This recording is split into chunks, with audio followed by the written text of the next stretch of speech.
Yan, attention mga HOA officers dyan. Oh, ganito dapat.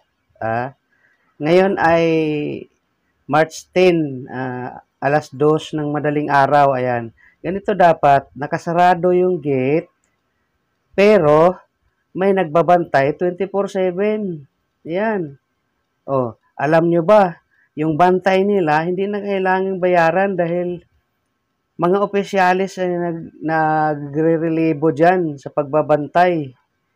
Eh ano bang silbi ng pagtakbo mo kung magbabayad pa kayo ng gwardya? So ibig sabihin, kaya ka tumakbo at kukuha kayo ng gwardya para bantayan kayo, mga opisyalis. Kaya nga tumakbo ka eh. Dahil voluntary yan eh. Hindi nga nanghihingi ng kapalit eh. O, tingnan mo. O, tingnan yung sakay ko. Yan, pasok. Kasi pagdating ng emergency, andyan agad nagbubukas. So, ayan. At walang gaanong ham sa loob.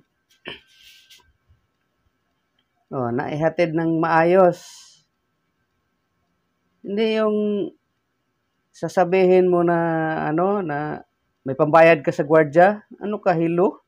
Kaya ka nga tumakbo eh. Pagka-opisyalis para maglingkod. Hindi yung paglilingkuran. Ayan, oh.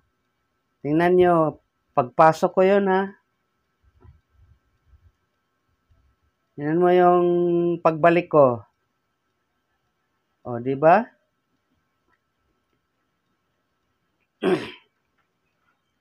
Dapat hindi yung sinasarado nyo, tapos walang bantay. O, tingnan mo ha. Ito, paglabas ko na to. Tingnan mo.